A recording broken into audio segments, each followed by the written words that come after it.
Like, how far is Josie FM? They're in the room, Madam Speaker. We can start. Oh, Josie FM is also in the room. All right. We can, we're also streaming live. Yes. All right. Thank you very much. Good evening to our beloved guests and residents at home who are tuned in on the different social media platforms and radio stations. We apologize for starting a few minutes after our usual time. We do apologize to our followers. Ladies and gentlemen, welcome to my weekly show known as the Talk with the Speaker of Council. My name is Nongceba Mulwele and I am the Speaker of Council. Please do follow us on my own social media page, which is Nongceba Mulwele on Facebook and at speaker_COJ on Twitter, as we are live on these platforms. We are also live on the City of Joburg Facebook page, which is at City of Joburg. Ladies and gentlemen, may we be reminded that this month is an important month in our annual calendar, as it is Women's Month. We continue to pay tribute to every woman and salute her immense contribution in shaping the society. In the spirit of Uma Moshalot Maxeke, I wish all women of our city and our country, especially women who are connected here today. We have special women here who are members of the mayoral committee. I wish them a happy Women's Month. By the way, the new mayoral committee is formed by 6 women out of 10 members of the mayoral committee. So we congratulate and thank the executive mayor for that progressive move of appointing more women in his cabinet. I would love to take this opportunity to thank our host and partner, Dr. Fundile Nyati, for providing us with this platform. Let me also thank our radio partners, Josie FM, Dumelang, Eldos FM, Good Evening, Chai FM, and Pulse FM, who continue to support us in our endeavor to educate our communities on various topics relating to council business. And thank you to everyone who has joined in for today's engagement. I have been informed that we also have councillors who have joined today. You are most welcome, councillors, on the platform. Ladies and gentlemen, our faithful listeners and viewers, allow me to welcome and congratulate our newly elected executive mayor, Councillor Jolidi Matongo, and his team of MMCs who are our special guests on tonight's show. As I said, that he's got 6 women and 4 men in his team. Most of us will remember the untimely and sad passing of our former mayor, the late Councillor Jeffrey Makubo. Following a very challenging time in the city of Johannesburg, we held a special council on the 10th of August, 2021 to elect our new mayor. It was at that council that Mayor Jolidi Matongo emerged unopposed as the city of Johannesburg's new mayor. The mayor hit the ground running, and the following day on the 11th August 2021, he consolidated his cabinet, which would be the current team of MMCs that have also joined us today on the platform, as I have mentioned. His Worship, Mayor Matongo, is no stranger to our communities on this platform. Having joined us for a lesson on the city's budget previously, when he was the MMC for Finance. Today, however, it was important for us to host him as the newly elected executive mayor so that we can get to know the individual and allow him to unpack the plans that he has for the city for the next few months. I, together with my co-host Umushe of Josie FM, will also give the MMCs an opportunity to talk about their portfolios as well as their plans for this term of office. All in all, ladies and gentlemen, I am really honored to host such a powerful panel, and I must extend my appreciation to the executive mayor and all the MMCs for availing yourselves for this engagement with your communities. Without wasting time, I am quickly going to do a rundown of our guests this evening before we get into the business of the day. May I kindly request that as I call your name, leadership, you switch on your camera so we can see you, and also our viewers on different social media platforms can see your face. You may switch off again if you have issues of bandwidth. So we are joined by His Worship, the son of the soil of the city of Johannesburg, born from Soweto, the Executive Mayor, Councillor Jolity Matongo. Welcome, Executive Mayor. All right, thank you very much. We are also joined by Councillor Margaret Arnolds, MMC of Community Development. Ushoti olingana nam.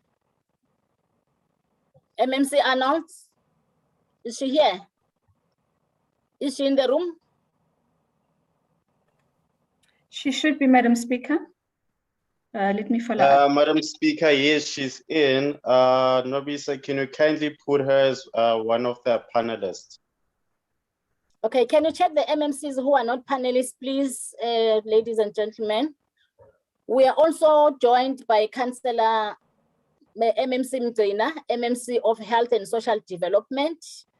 Is she on the platform, or she's also not a panelist? Okay, we'll go back to those MMCs as and when they join. We are also joined by Councillor Loyiso Masugu, MMC of Group Corporate and Shared Services, and who is also the leader of the executive business. She will explain when she speaks what is the leader of executive business. MMC Masugu. Thank you, Speaker. I will do so, and I'll show my video when I arrive. I'm still on the road. Yes. Yes, you did mention to me. We are also joined by Councillor Mpomwerane, the MMC of Environment and Infrastructure Services. Thank you, Madam Speaker. I hope I'm audible. I am here. I'm here to serve the people. I'll show my video when I outline our plans as an Environment and Infrastructure Services Department. Thank you.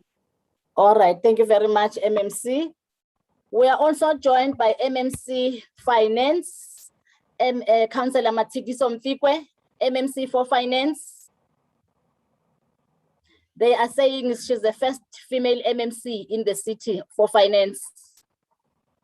And I agree. Good evening, Madam Speaker and MMCs who have logged in.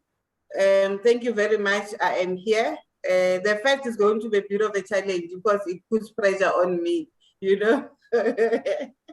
Thank you very much. Thank you, MMC. We are also joined by Councillor Tapelo Ahmad, MMC of Development Planning. MMC Ahmad,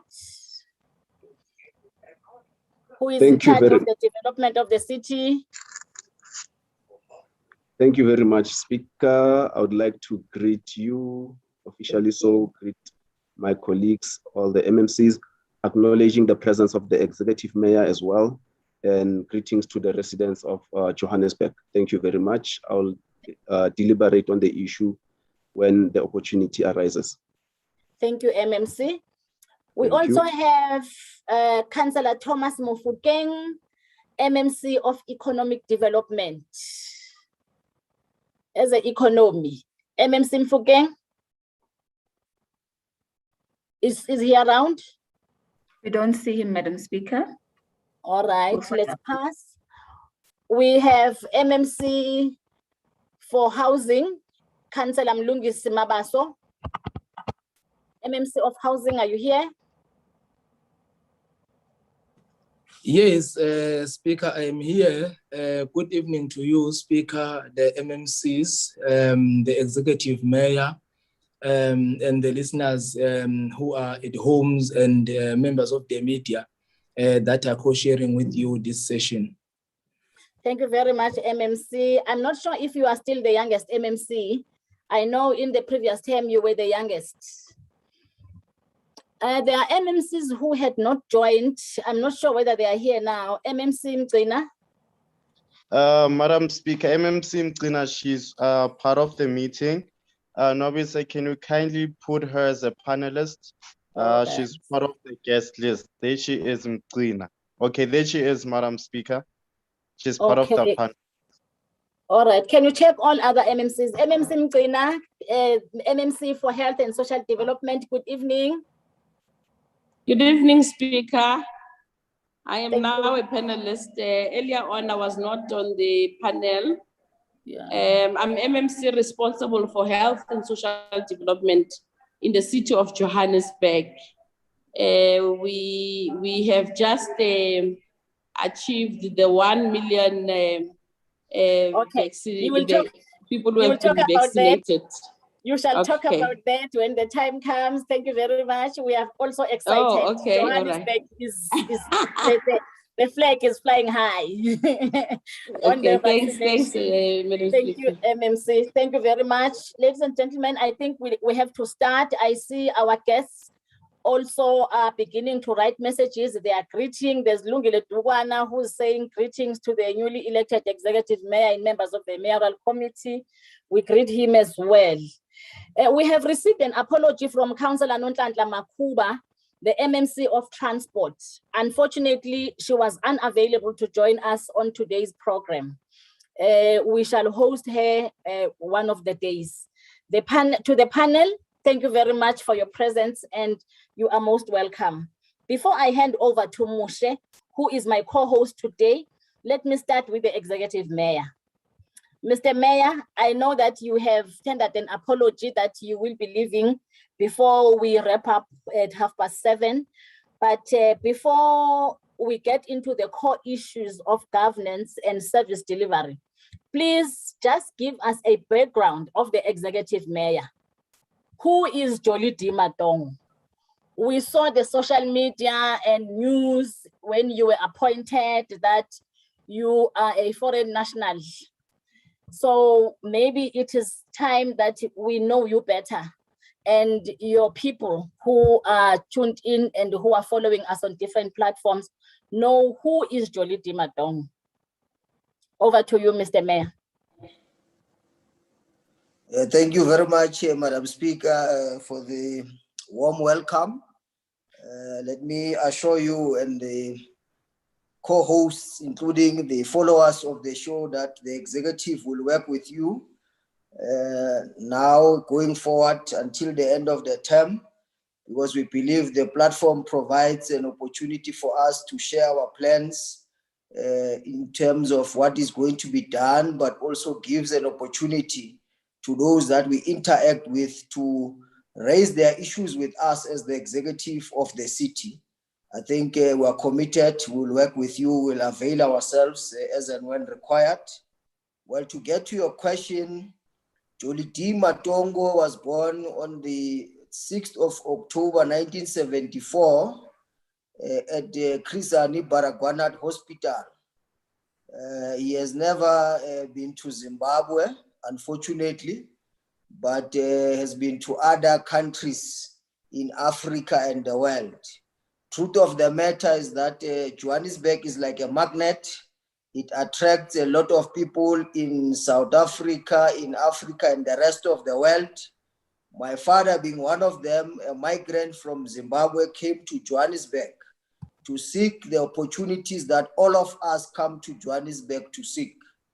And he then met my mother, who's from KwaZulu-Natal, Msinga, and that's how I came into being. So I'm a South African. I do have a South African ID. There's no question or doubt about me being a South African. I went to school in Dube Sizanani Primary School, proceeded to Dube Higher Primary, popularly known as DPH, matriculated at Orlando West High School, went to the then Vista University, which is now called UJ, graduated in the Technicon SA, and also graduated BTech degree with the University of Southern Africa. Worked my entire life in various departments and entities, grew up in the struggle, joined the Soweto Student Congress then in Soweto, participated in the Soweto Youth Congress, was a member of COSAS at some point, was the member of the Youth League of the ANC, and ultimately its chairperson in the region of Johannesburg, currently serving as a member of the ANC Regional Executive Committee in Greater Johannesburg. So I'm here. Ndingumntu waseJozi. Thank you, Speaker. Thank you, Mr. Mayor. Ungumuntu waseJozi ngenene siyakwazi nathi uyiSowetan, uyiJozi, uyi-South African. Thank you very much for that clarity. I'm sure that our followers and the people of Johannesburg know you better. Let me hand over to Mushe. There is, I think it's one of the MMCs who says that she or he is connected through a cell phone. Can we check that, Sipho? All right. Thank you, Speaker of Council, Councillor Nongceba Mulwele, Joseph and family members. Thank you so much.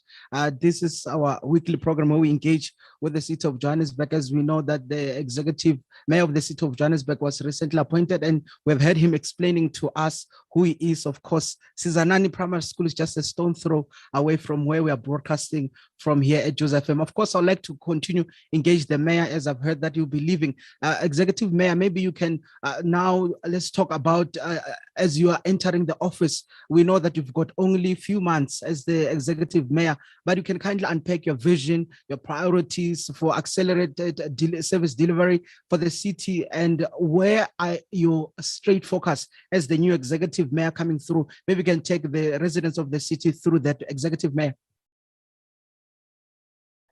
Thank you very much, co-host. I think it's important that we firstly indicate that we are not at liberty to be bringing in new plans as this current executive committee.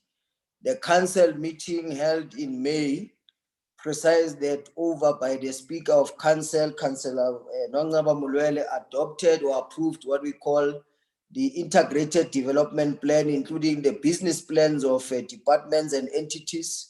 We also approved the budget of our city, which is 73.3 billion, to make sure that the plans contained in the SDBIP and the IDP are realized.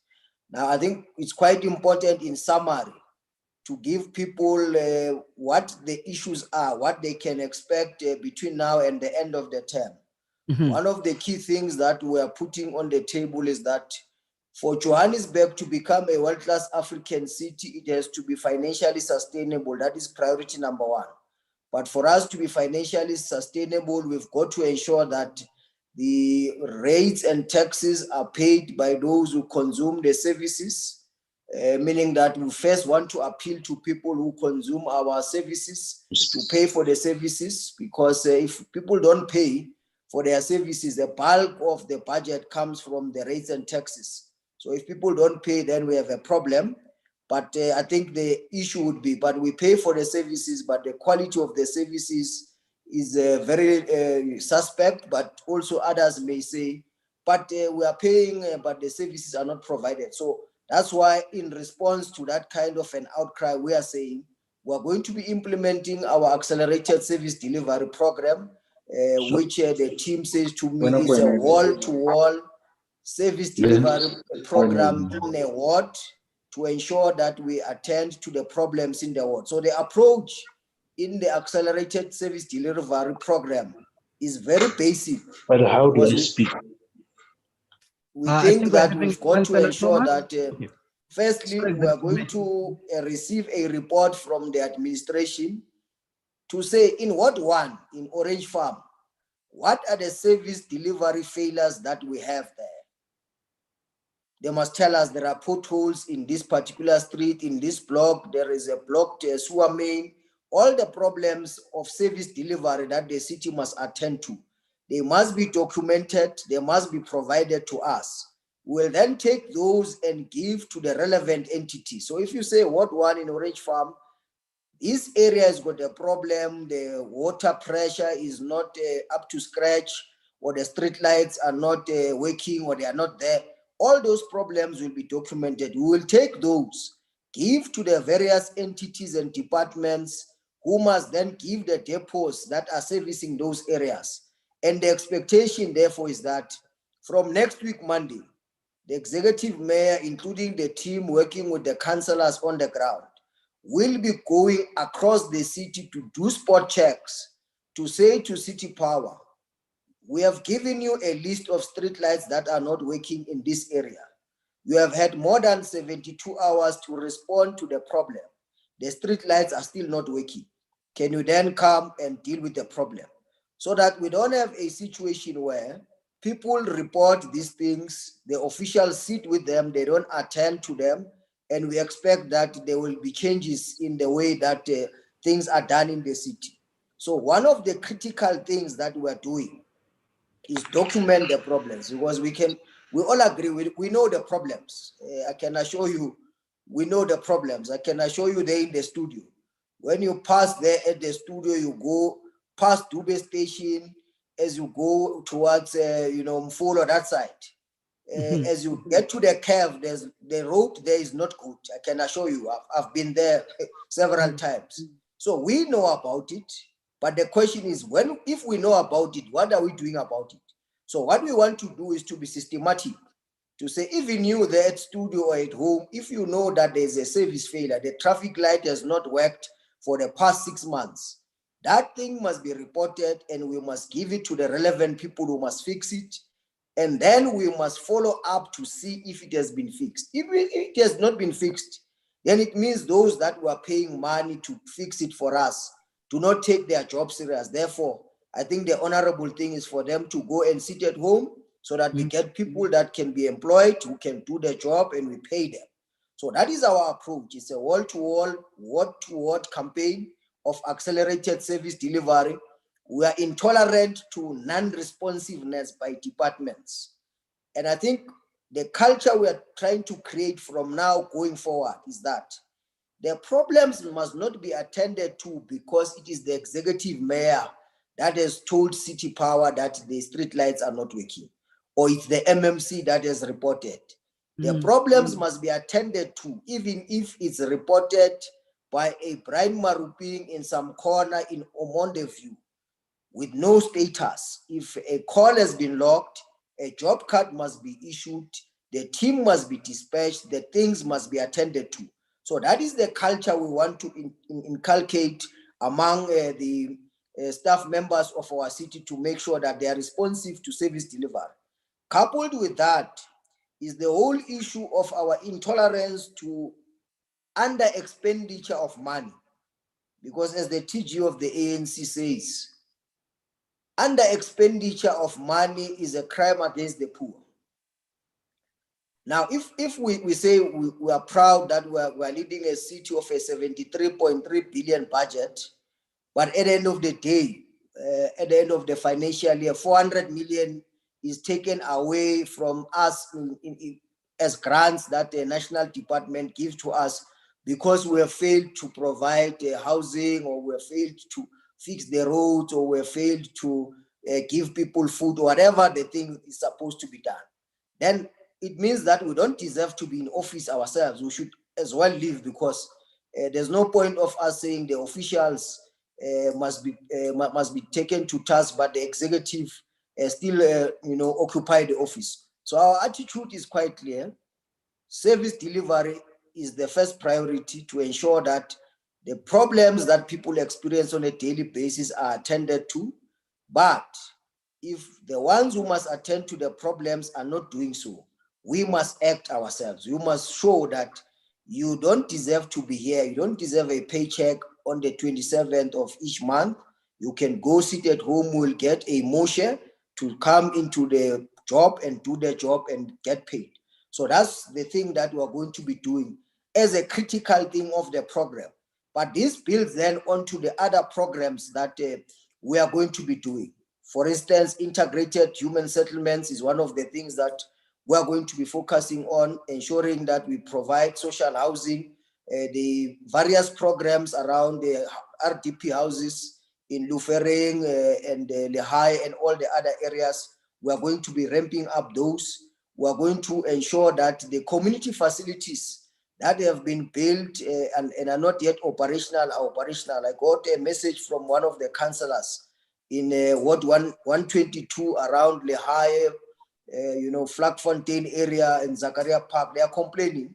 We built a taxi rank, taxi facility. We built a library.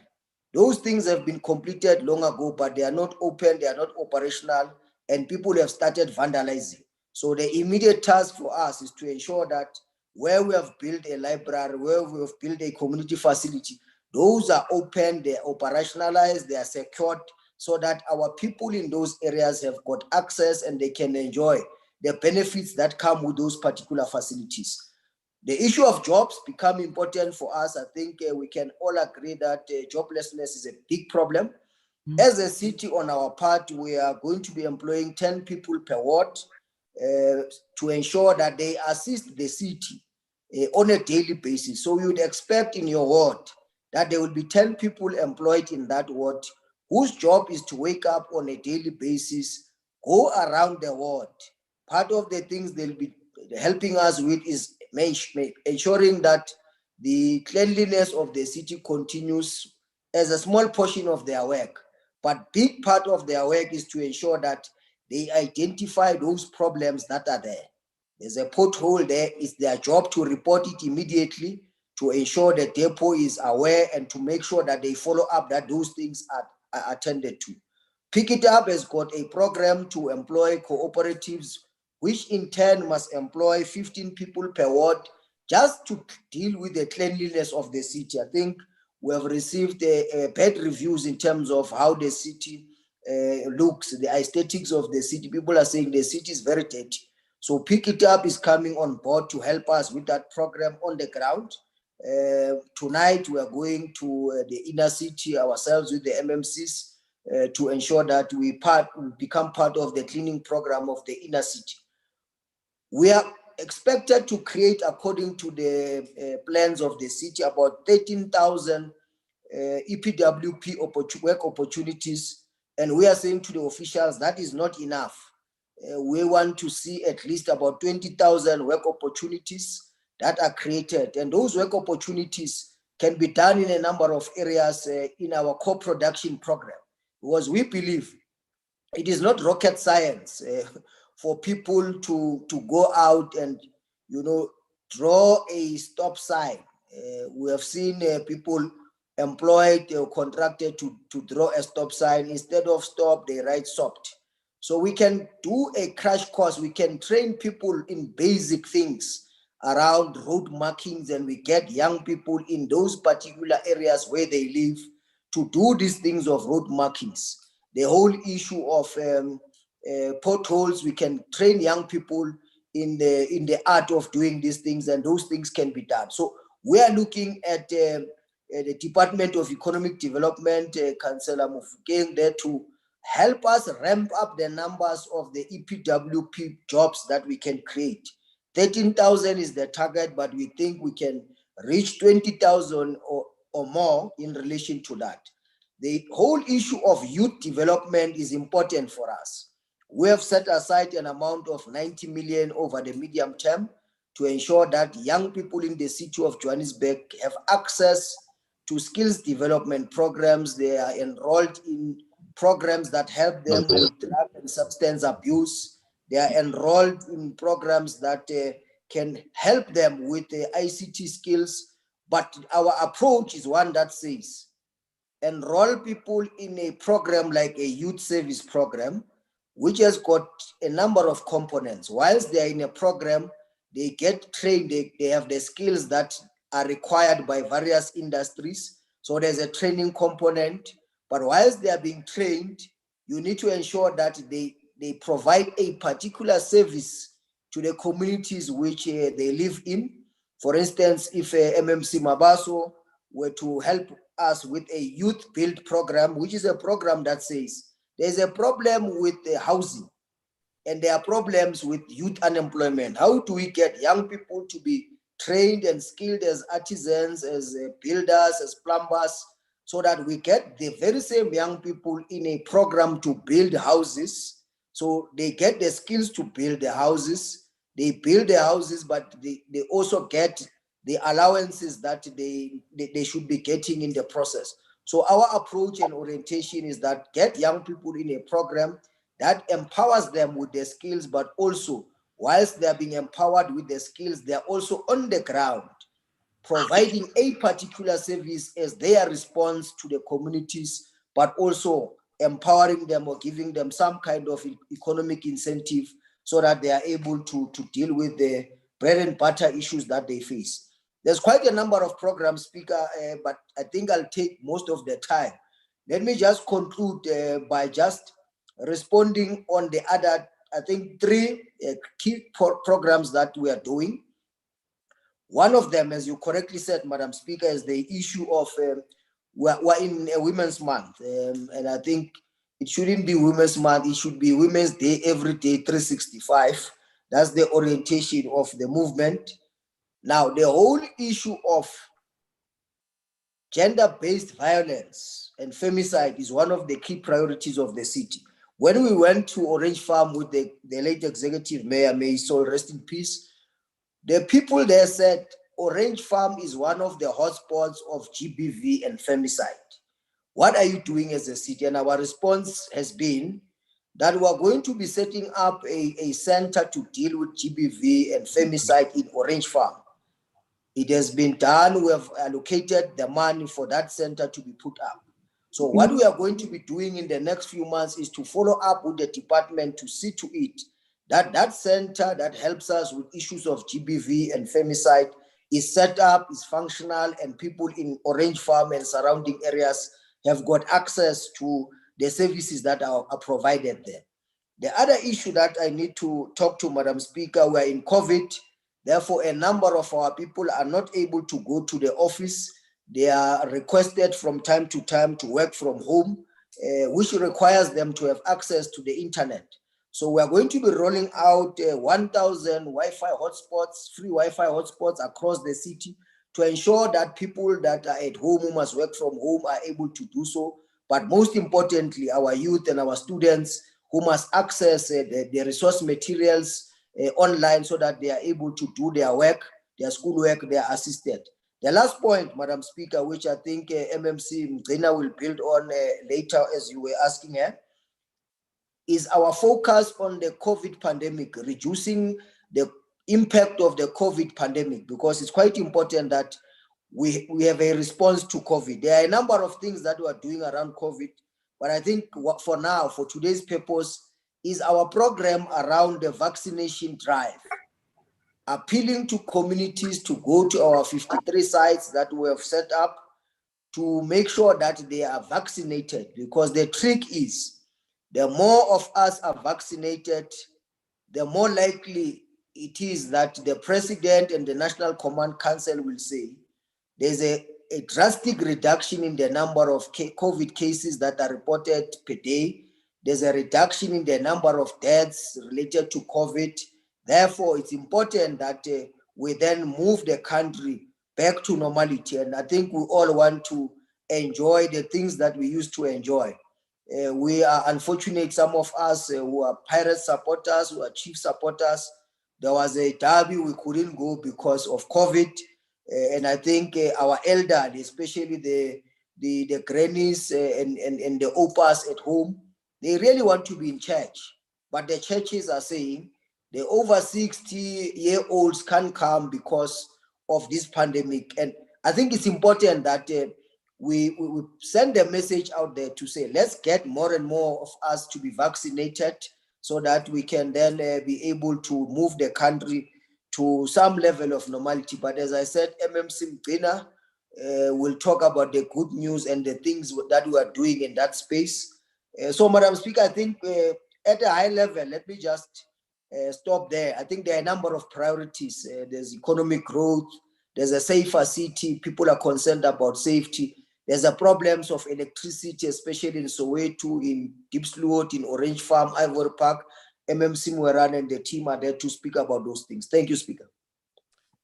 Thank you so much, Executive Mayor of the City of Johannesburg. That is Councillor Matongo, just giving us an overview of what he's going to be doing in just this next few months, saying that there's no really new things, but they will just pick up where the former mayor left off. Let me just give this opportunity to engage. I'm looking at the time now as well. It's only 9 minutes gone after the hour, 7 o'clock, right here on your number one dial and other sister stations. Let me just have an engagement with, they say she's the breadwinner. The city has a new breadwinner. That will be the MMC for Finance. That's Councillor Matsidiso Mfikwe. She's taking up her portfolio of finance. Maybe she can just share with us some of her vision or where she's heading with the department, and as she kicks in or as she starts her work there. MMC Mfikwe.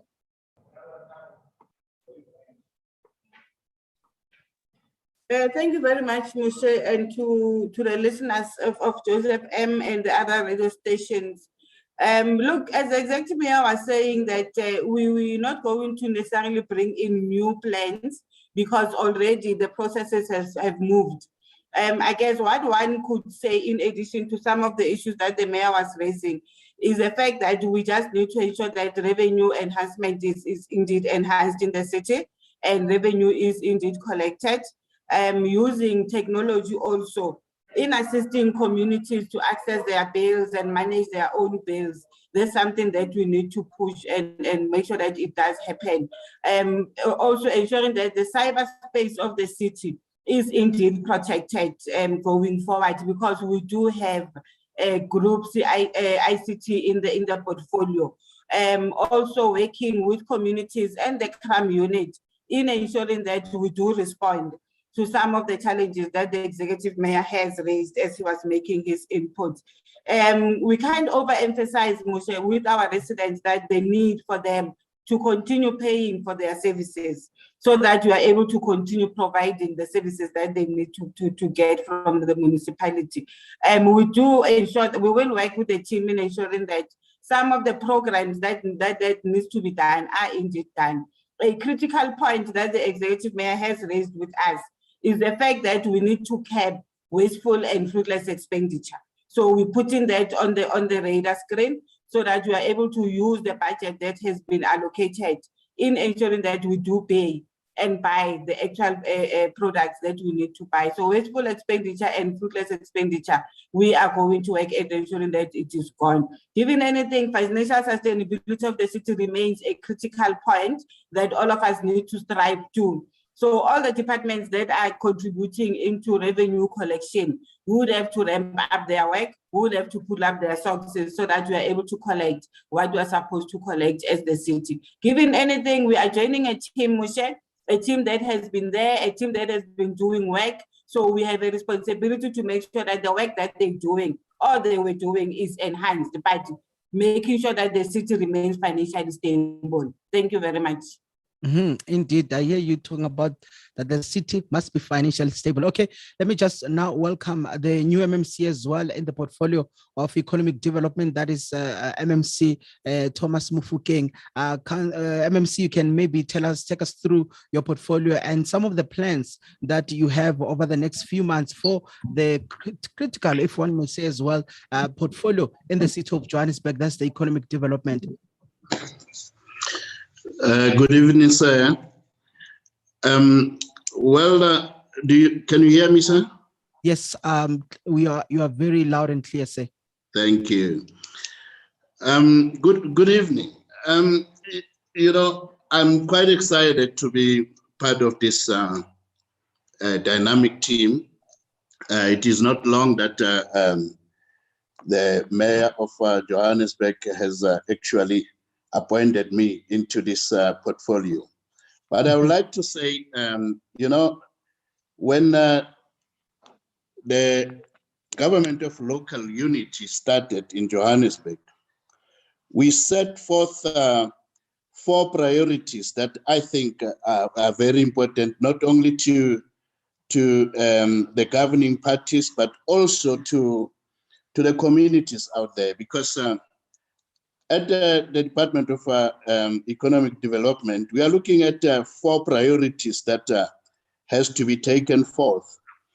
And the first one being investment attraction in the city. And here we're looking at not only local investors, but international investors as well.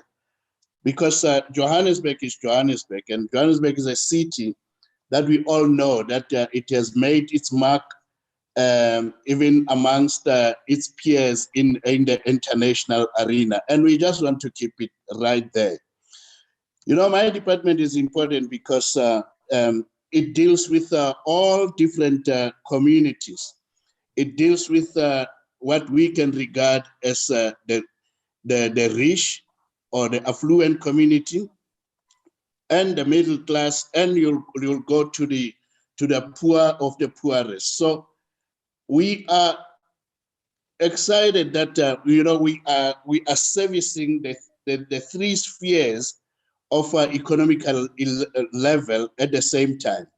But when we talk about investment attraction, we really look into making, you know, preparing the ground and making things to be conducive to for investors to come to our city. And you know, there are many things that we are looking at.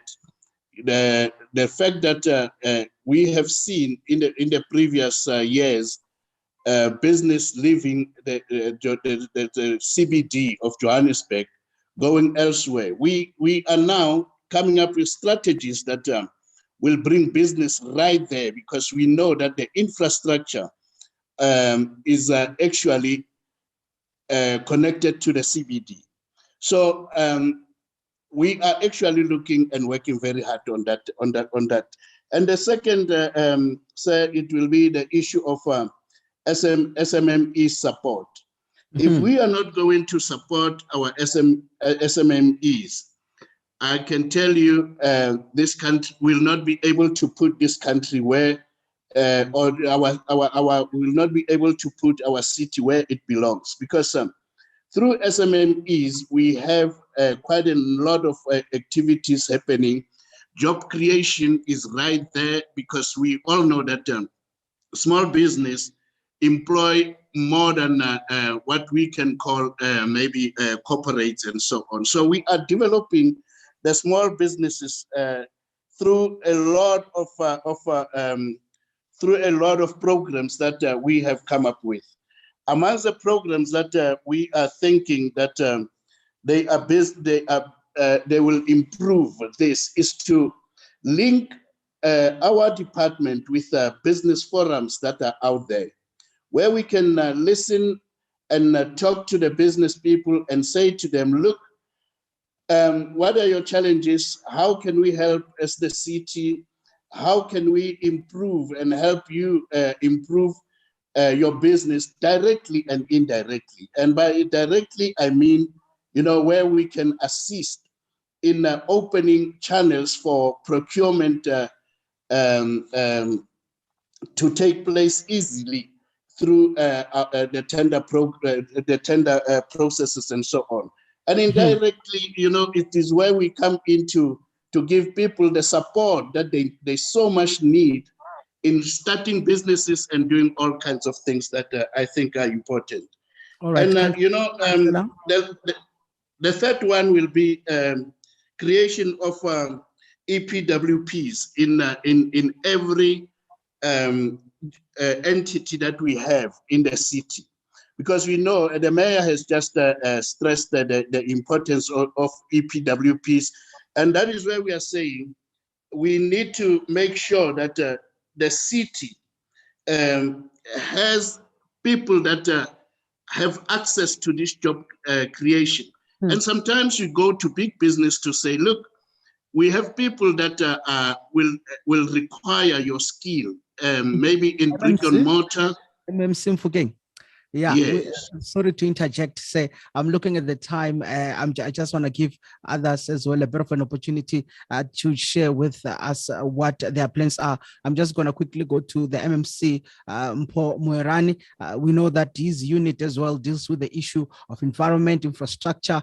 Maybe he can just briefly take us through your plans. We know electricity has been one of the challenges as well, and also the issue of water and in the city. So take us through your plans and some of the issues that your department is looking into. Of course, you were there before, you are still continuing with that portfolio. So we are not expecting any changes, we're just expecting an accelerated program. Thank you very much, Moshe from Josie FM, and let me thank you for giving us this opportunity, the Speaker of Council and the panel members. As you all know, Moshe, I'm responsible for environment and infrastructure services, and I will unpack it quickly and very brief. In environment, I have to make sure that the people breathe clean air. We have 6 quality monitoring stations where we calculate the pollutants around the city. And I can tell you now that we are fortunate as a city of Johannesburg that the quality of air is above a standard. We have launched the Climate Action Plan, which seeks to ensure that the city has cleaner and quality air to the residents. We will be now engaging JMPD to make sure that we also stop trucks on the road to make sure that, you know, the exhaust pipes, when they drive, they don't pollute our air. In terms of city power, pick it up and Joburg Water, which is under the infrastructure, I think the executive mayor has outlined our plans and has made sure that we, on the ground, as you see now, I'm about to hit the streets. I'll be in the CBD with the executive mayor and the MMCs. We will be joining 300 street sweepers that start working at 8 o'clock to make sure that the city is clean.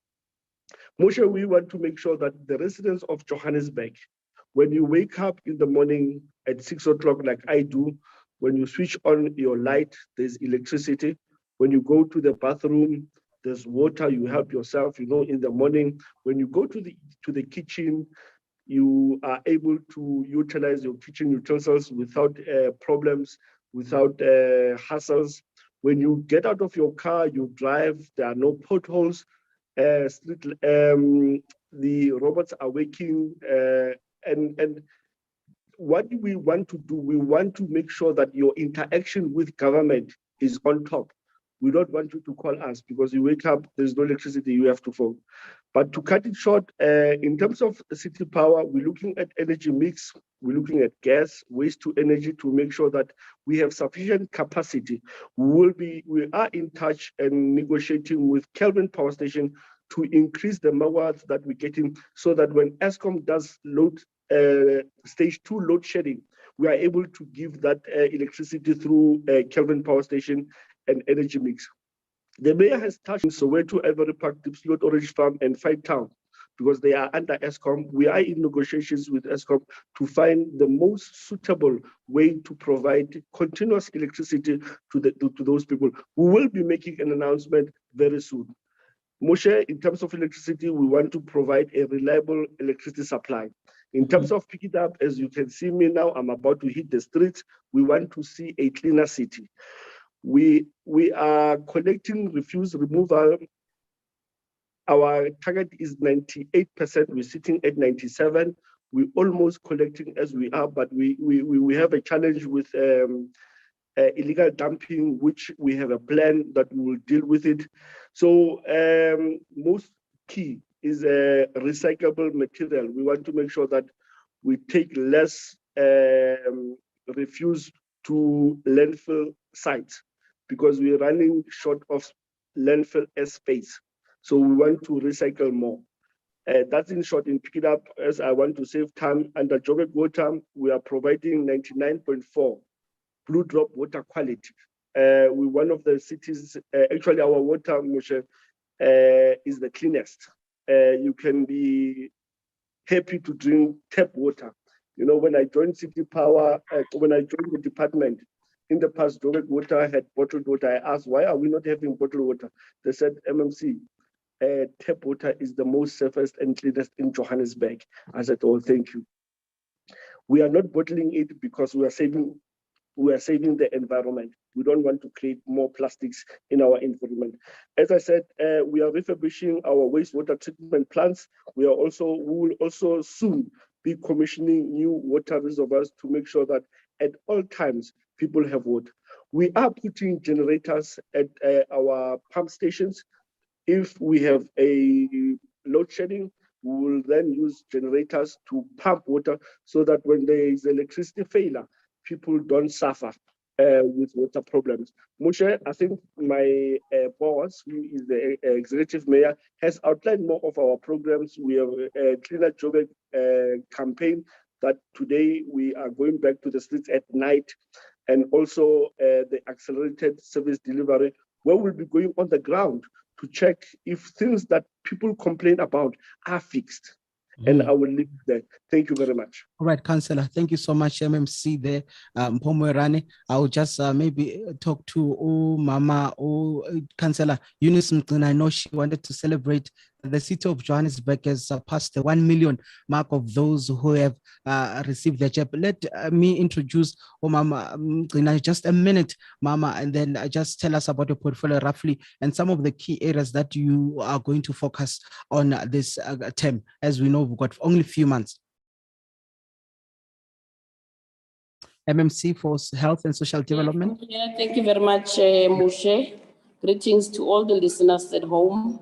I think, as you have correctly said, it that MMC responsible for health and social development in the city, which is basically 2 departments. We have a whole lot of things that we run in as far as social development is concerned. That's where you find what the executive mayor has spoke about earlier, the gender-based violence unit that is placed at social development, substance abuse, issues of food resilience, issues of the ESP, issues of substance abuse, displaced people and homeless people.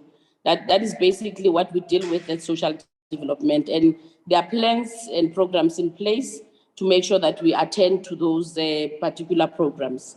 You are correct as well. We just 2 days ago, we managed to go over 1 million in terms of the vaccinations in the city of Johannesburg. As you all know that the city is an epicenter in Gauteng. As much as Gauteng is an epicenter, the city of Johannesburg is also an epicenter in as far as COVID-19 is concerned. So we have been experiencing a whole number of challenges in terms of the COVID-19, especially with our residents who have not been adhering to protocols of COVID-19.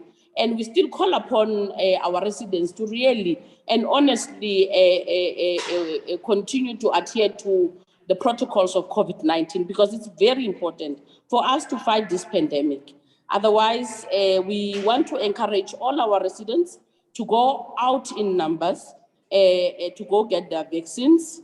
We have vaccination sites throughout the city, and we have realized that there are areas in the city that still request vaccination sites. We will look into that with the team and make sure that we assemble vaccination sites where there is a pressure as well, where there is a demand. We'll definitely do that in response to the request from the communities. We would also encourage councillors, I think, at this point, to work with their communities to make sure that communities, one, have information, communities do respond to the calls by government to come out in numbers and get their vaccines. Because if we want to fight the pandemic, it means we must all get vaccinated. We want to encourage all our residents to stop listening to all the misleading information that is out there, saying that the vaccine is dangerous for people. People must stop listening to that. People must listen to government and listen to the president. We run, as the city of Johannesburg, on this program of the vaccination and the pandemic itself. We are guided, of course, by national, we are guided by the province. Everything that we do, we always seek guidance from the province as well as national. I know that you are quite tight in terms of time, Moshe. I hope we'll have more time in the next future to discuss around this matter, because it's very important. There's a 4th wave that is rumored, and chances are that it might come, and we need to be ready. And being ready means we get vaccinated. Thank you very much, Mr. Mushe. Thank you so much, MMC for Health and Social Development. Let me just bring in the MMC for Housing in the city of Johannesburg, one of the topical unit as well, the department. I know MMC Mlungisi Mabaso, maybe within a minute, MMC, just tell us what are we going to expect. We know that last time you were busy also giving people ownership of their properties. That means you are giving out title deeds. So just tell us what can we expect as you come back for the second time. Well, thank you very much once again. I know a minute will not be sufficient for me to address all the issues, but I will try. And I will maybe just outline on the programs that are priority for us. Because I'm coming back for the second time in this office, and there were a lot of programs that we're implementing on the ground, and we are continuing with those programs. In the last financial year, we had identified 12 informal settlements that we have started with the upgrade, where we are providing services like your water, your electricity, and your access roads. In this current financial year, we have added 30 informal settlements, meaning that we are now dealing with 42 informal settlements that we are upgrading. We are continuing with the hostel redevelopment programs. We are also continuing with providing title deeds to the owners of houses that were allocated previously. And in this current financial year, we are also targeting to issue out 3,000 title deeds. And I know we are going to exceed that target like how we did in the last financial year. The repairs and maintenance in our flats and old age homes, we are continuing with that. And we have started a new mega project, which is Hot Run Development, which is a new development, and it's adding up to the 5 mega projects that we are currently having in the city of Johannesburg. And we are putting more resources on flips so that we are able to provide those that do not qualify for bonded houses, but also do not qualify for BNT houses, so that at least we give them an opportunity to own houses. We are continuing with the Cape Town. Cape Town is one of our priority projects, and we are going to start with Extension 7. The procurement process is towards the end now, and we are going to introduce that program in the current financial year, so that we continue with the development of Cape Town. The service stands.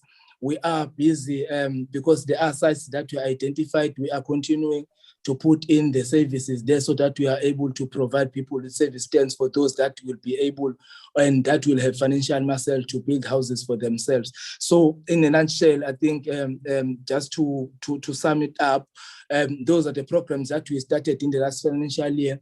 The only thing that we did was to put in more resources so that we are able to continue with those programs, because we have come to realize that they are assisting us, in fact, to address the housing backlog that we are facing in the city of Johannesburg. It is not much, but we have to start somewhere, and we are confident with all the programs that we have introduced that they are going to assist us, to try and address these issues, because we are still battling with the 1996 and 1997. And our focus, even in the allocations that we are doing and the one that we are going to do in the future, we are going to continue to prioritize 1996 and 1997. I know there are houses that are going to be ready at Lufering, and we are towards concluding the substation that we are constructing at Cllr, so that we are able to electrify all the units and allocate the 96 and 97. And my last point here, because I've been given a minute, I want to address once again the issue of scam that is going around on social media, using the name of the MMC, that of the department, and that of the city of Johannesburg, to say that there are platforms, official pages that we use as the Department of Housing and the city of Johannesburg, where when we disseminate information to our residents. So how the information has been disseminated is not how we do it, and we under no circumstances will ever ask our residents to pay a certain money for allocation into RDP houses. So people must not entertain these people, and they must make sure that they do not pay even a cent when these people ask them, because people are using our names to scam people, and people are using our names to rob people. So we need to protect our residents, so that they don't fall into this trap where they will find themselves having to pay for something that they are not going to get at the end of the day. So thank you very much for the opportunity that you have given me. I know a minute is not sufficient to address the issues of houses in the city of Johannesburg, but I will respect the time that you have allocated to me. We'll arrange for one-on-one to further clarify some of the things.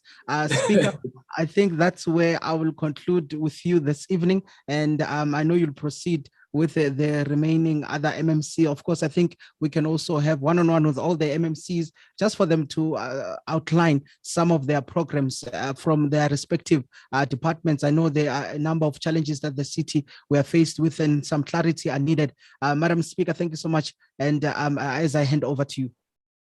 Thank you very much, Moshe. We shall indeed invite one-on-one MMCs so that we have enough time for the MMCs to unpack their program to the communities of Johannesburg. I see there's a lot of interest. There are so many chats and questions and messages that are coming from our viewers and the communities. And unfortunately, there won't be time to read all of them. But one of them is about electricity. Councillor Mwerane, I'm not sure if you are still there. So, but let us. All right, that's where we'll conclude our discussion. Thank you very much, Moshe. I will also be the, joining MMC Mwerane and the team. Thank you very much, Josie FM. Let's hear from MMC Masuku. MMC Masuku, congratulations on your re-election as the MMC for Group Corporate and Shared Services. Please take us through your unit. And what are your plans for the remainder of the term, and how do you plan to professionalize the public service? Because the workers that the mayor was talking about are reporting directly to yourself. So what are your plans? MMC Masuku. Thank you very much, Madam Speaker, and good evening. Well, Group Corporate and Shared Services is really an enabler. It's a department that assists the city of Johannesburg. All these departments that do all this work, they rely on Group Corporate and Shared Services to function optimally and ensure that there's optimal corporate support. So one of the important elements is obviously ensuring labor stability.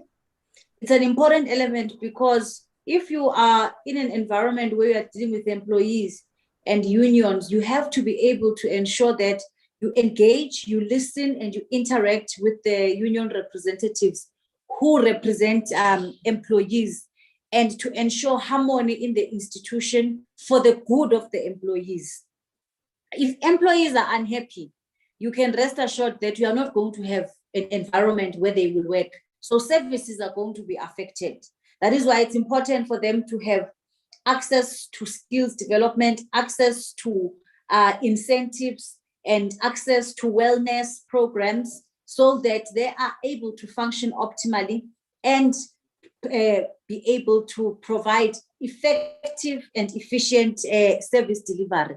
Linked to that then becomes the point about them being skilled internally so that they develop as people. But secondly, one of the things the mayor spoke about earlier was youth and skills development. My department also deals mainly with that. We will be advertising bursaries now in the month of September, October. So young people are encouraged to look out on our city websites to access those. On a monthly basis, we advertise internships, and we are looking at increasing the number to at least reach 600 so that more young people have opportunities, and we increase the capacity by also linking with institutions of higher learning. So we are working on an MOU with the CJC College, TVET College, to ensure that young people in the TVET colleges have access to skills. Madam Speaker, one of the most important things also that I think is top of my agenda, it's to provide comprehensive fleet services. Because as MMC Mwerane and the mayor are going out today and the workers are there, if there are no comprehensive fleet services, functional trucks, on time, working, serviced regularly with fuel, which falls under my department, then it hampers on service delivery. So top of my agenda is to deal with this issue of contract management at an internal and an institutional level. So mine is really a department that enables departments to work. JMPD can't enforce bylaws if they don't have cars. They can't stop you and enforce bylaws if I don't have. And my role is to make sure that they have those. So in summary, really, that's I'll leave it at that. Thank you very much, MMC. Indeed, as you say, Well, your what department is LOEB? What is LOEB and what does it do? Yes, Mr. Mayor, LOEB, what does it mean? And also, as you explain LOEB, MMC, the mayor earlier spoke about people who are check collectors. So what do you do in a case of poor performance or non-performance? Okay, LOEB is leader of executive business. What that means, it is a link between the executive and the legislature. Just for the benefit of our residents, there is the executive, there is the legislature in line with the separation of powers, and then at a national level, you'll then also have the judiciary. So in the city, you've got the executive and the legislature. The legislature's head is the Madam Speaker, then the executive is the executive mayor. But because there has to be synergy and ensuring that there are smooth flow of processes as it relates to preparing agendas for council, to ensuring that the executive provides responses to the residents through questions of council, through processes of motions, the executive then is enabled to receive that information timelessly through the leader of executive to prepare so that in council, residents and councillors are able to receive that. So in essence, it is a link between the executive and the legislature. The check collectors, Madam Speaker, you'll be happy to know that when we go to council, and in the next quarter, when we go to council, you'll be so happy to know that we have finally been able to achieve the KPI of ensuring performance management systems are adhered to. Because the problem you have is Loyiso arriving, sitting at a desk and not working optimally. But at the end of the day, Loyiso receives a full pay of salary without having achieved the work that Loyiso is supposed to do as per his scorecard. So what we are doing now, which is something that is proving to be very effective, we are enforcing performance management. Senior managers have to now, at a level in terms of hierarchy, they have to also ensure that they do performance management and monitor their employees. But moving forward in the future, because also what happens is people can clock in and move out of the office, you won't know. In the future, provided MMC Mfikwe gives money, when the mayor now, the new mayor, when he was MMC for finance, he knows I've been begging for an electronic system to manage employee attendance at work.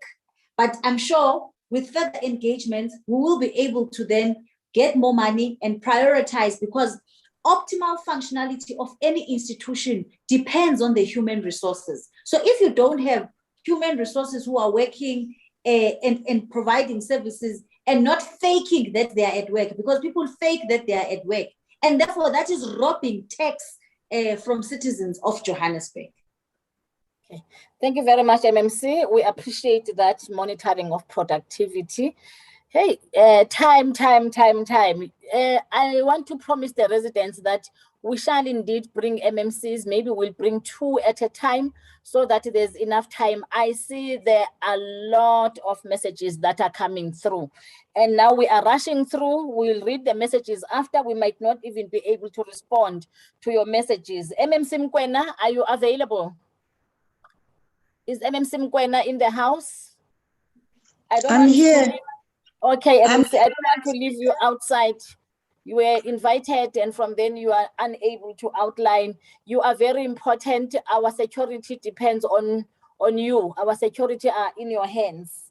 MMC Mkwena, please take us through the portfolio of public safety. Thank you especially very us much. as women and children. Thank you. Okay, do you want a camera on or am I okay without a camera? A camera, please, MMC, so that the residents can see you. If you have a problem with your bandwidth, you can switch off again. Okay, thank you very much, Madam Speaker. Madam Speaker, as you Just go a indicated, little bit up so that we can see your whole face. can you see me now? I think you can. Yes. Yeah. Yeah. Okay, Okay. Okay, Madam Speaker, thank you very much. You have just indicated that I'm heading a very important department in the city. And you'll recall that GDS, one of the priorities of GDS is a safe city. We need to have a safe city. But I'd like to say that before I actually enumerate what we do in the city, to say that as departments, we cannot work in silos. If we work in silos and not synergize our activities, then we are not going to achieve what we want to achieve. Our strategic objectives are not going to be achieved. I'm saying this because when we speak about safety in the city, we speak up also about the linkage with smart city. Smart city meaning that we should utilize technology in order for our officers to be able to use cameras and to use other technology as their tools of trade. So it is a synergy between the safety department, between ICT, smart city initiatives that we have in the city, as well as having synergy with other departments like Department of Environment, department that is headed by MMC Arnold's Department of Communities and Social Development as well. Now, here are the activities that we have in our department. We conduct drug search and seizure. And most of the time, we get information from communities that are very concerned about the prevalence of drugs in our city. They assist us a lot. Officers cannot do their work without getting information from, I'm sorry, MMC, Speaker, there's a problem here. Okay. Residents, officers. Am I okay, Madam Speaker? Can you see me now? Yes, we can see you, Yes, MMC. Makati, we can see you. Okay. I'm saying that officers cannot function without getting information from residents. So we'd like to implore our residents to give the department information. They don't have to divulge or identify themselves. They just have to give us information without telling us who they are, so that when action is taken, officers cannot go to people and say that you got information from so and so. We also do outreach programs for residents. We go to schools to teach learners about road safety, to teach learners what to do in case of fire, especially during the winter period and this period where there are fires, there are shed fires, and people most of the time don't know how to deal with fires. So we teach the young ones to go back home and teach their parents, because parents learn a lot from their children. Then we have speed enforcement.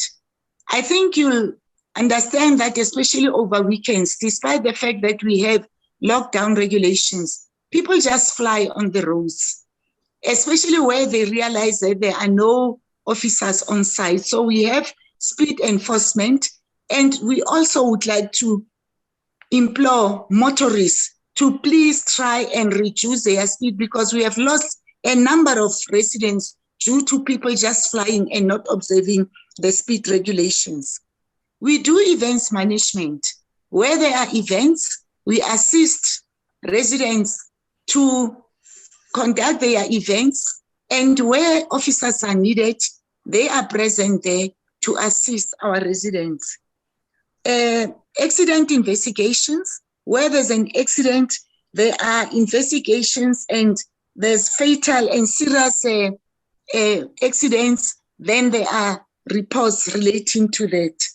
We have when residents report corruption, we have internal investigation on that. I've heard people saying, no, we can't report this because nothing is done.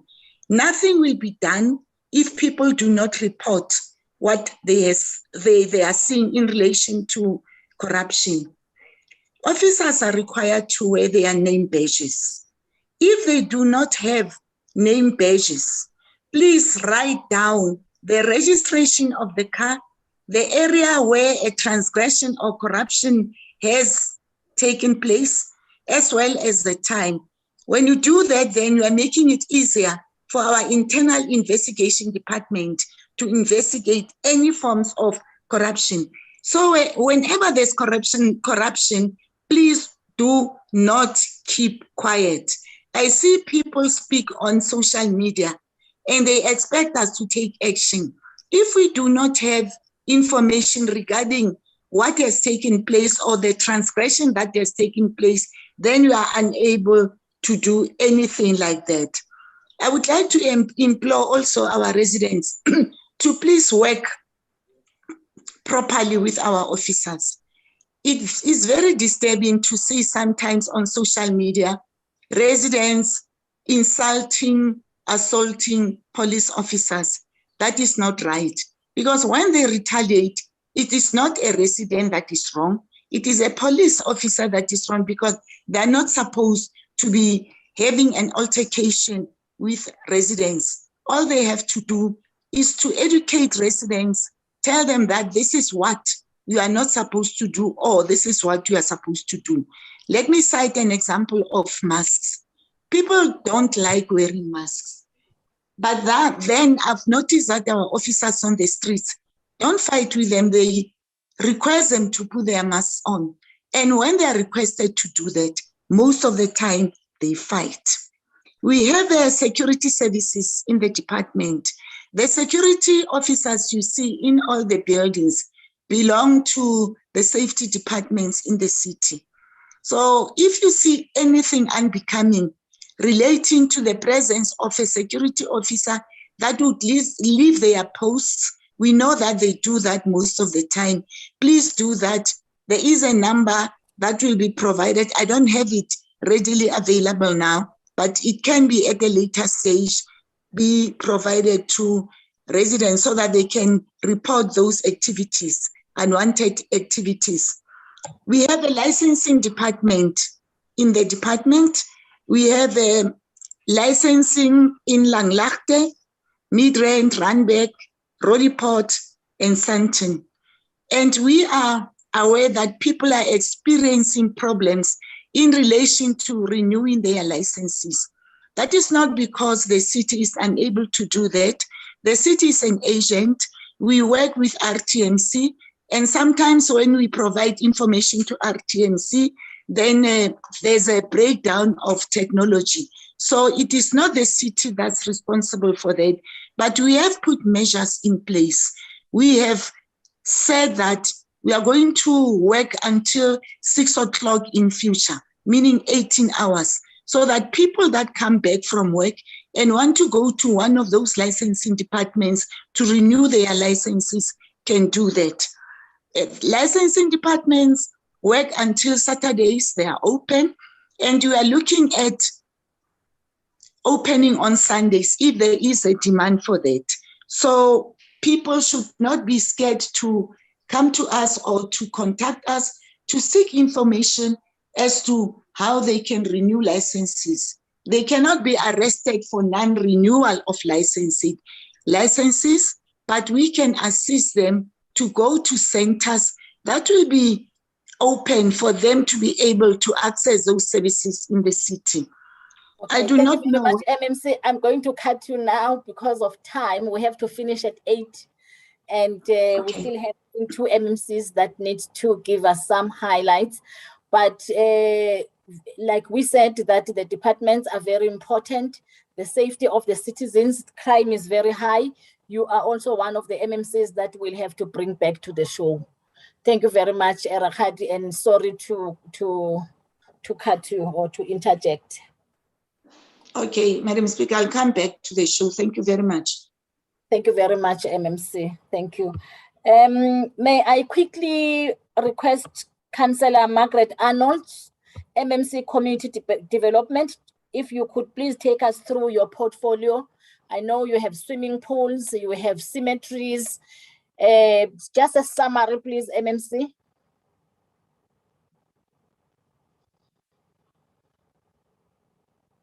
MMC Arnold, are you available? Okay, let's pass.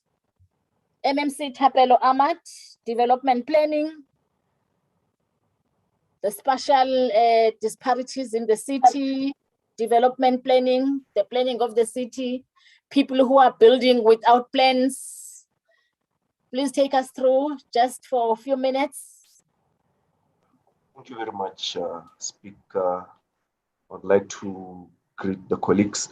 So mine would be also in line with the theme of the invite, which is Women's Month series. I also navigate and also identify in my presentation on how do we empower our female counterpart.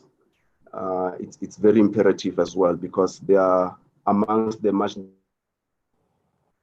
marginalized, and you can't redress the spatial injustice in exclusion of empowering our female counterpart. So planning, we are custodians of the SDF, which is a policy framework, and the capital planning process. So the SDF, it's a policy that would identify challenges and opportunities which are within the city. Remember that each and every household in the city of Johannesburg, every time they wake up from the bed, they are interacting with us from the planning point of view. And every time they go back to bed, they interact with us from the planning point of view, because by virtue of them being in that household, it is as a result of us planning for that particular house. So we deal with issues of urban sprawl and fragmentation. And we also address the issues of spatial inequality, and also which it is inclusive of job housing mismatch. Job housing mismatch, we know that apartheid, our past, the history, has segregated communities so much so that we need to take into consideration that the country, South Africa, in its stats, it is the second after the USA, which has a huge amount of females which are single parents who are looking after those kids. And how do we address those issues? How did we come about having more women? We know that our parents, they were moved from the inlands, and they were brought to create the economies of cities in various communities. And some of them, they found themselves in trouble. The male counterparts, even when you look at the scientific calculation, the insurance or financial sector will tell you that males are a major risk as opposed to our female. That is one of the fundamental issues that has created the gap. So we also deal with the issue of inclusion and the disconnect in terms of the vast majority of the country are disconnected from the opportunities. The African ethnic group, which is inclusive of Black African, colored, Indians, etc., are placed in the peripheries of the city of Johannesburg, and such as the northern part of Johannesburg, which is the region A, and the southern part of the Johannesburg, which is the region G, where the vast majority of the country or of the city are the marginalized group which have a minimal access to opportunities. So we addressing those issues by integrating the space, and we integrate by bringing a mixed model and accessibility. Through the accessibility, we also bring the corridors of the economy, or the corridors of the economy, and the TODs, which is a transit-orientated development, which is a mixed model that it is inclusive in its nature. And then we are also a regulatory body. We regulate the previous speaker, MMC for JMPD. There are issues that we would work with her in terms of enforcing the bylaws in the city of Johannesburg. The speaker, in her introduction to me, she spoke about those particular bylaws in particular, to say we need to enforce the laws. We shouldn't leave lawlessness in our city. And then we also promote the urban development. So we are also doing oversight of a municipal-owned entity. Because of time, Speaker, I'm trying to summarize. A municipal-owned entity, which is the JDA, which takes priority on SMMEs, empowering the SMMEs. And we are trying to create a space where we can even infuse more females in a construction sector, where females can also play a role in planning, and females can also play a role in a construction sector. And JDA has put through the programs of the executive mayor, which he indicated, Deep Sluat, Ivory Park, Orange Farm, at Kliptown, where the marginalized are housed. It's one of our priorities to also transform. The JDA is an implementing agency. It takes the job specs from sister departments. Maybe the health and social development wants to build a clinic. They would come to us and we implement the clinic on them. We charge them a commission. The community development, the ComDev, they want to build a library or a swimming pool, they come to us. And then, yeah. So briefly, that's my presentation, Speaker. I hope that will be called in our next engagement. And I would like to believe and also reassure the residents of Johannesburg to say planning or development planning, it's one of the key department of the city and major department of the city, because everything emanates from planning. Everything that you see from the infrastructure or the cosmetic infrastructure of the city, it started from planning. We built the roads for the Rea Vaya, we built the Rea Vaya stations. There's agility. There can't be economic empowerment except us building the roads. So yeah, thank you very much, Speaker. Let me leave it there and then we'll engage the residents in our next encounter. Thank you. Thank you very much. Thank you very much, MMC. Certainly, this show has been a marathon. It has been a marathon. People want to hear more from their leaders. They want to hear more on the service delivery implementation plans.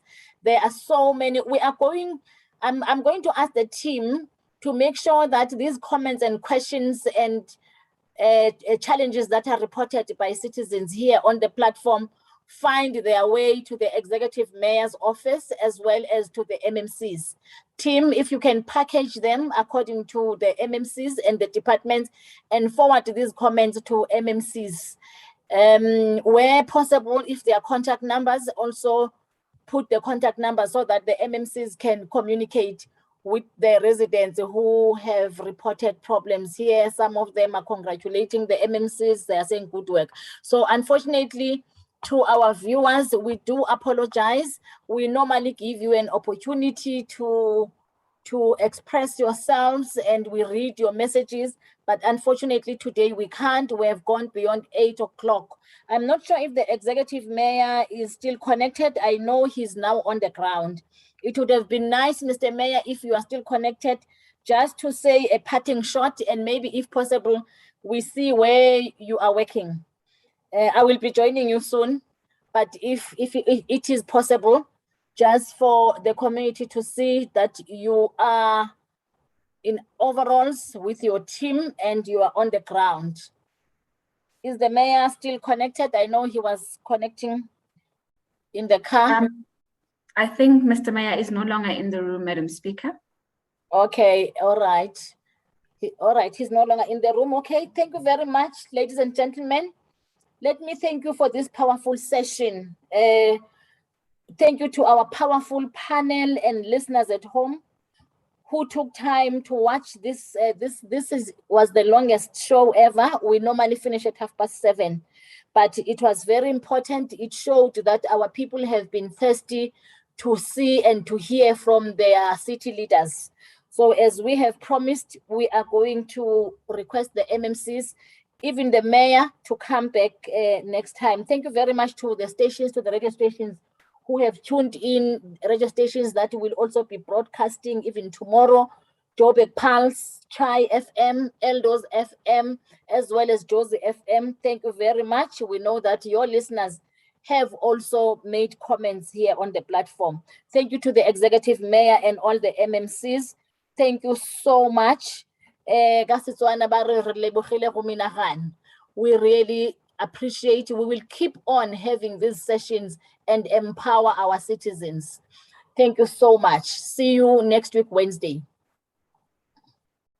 And good night. And thank you to Madam the Speaker. Good night, Speaker.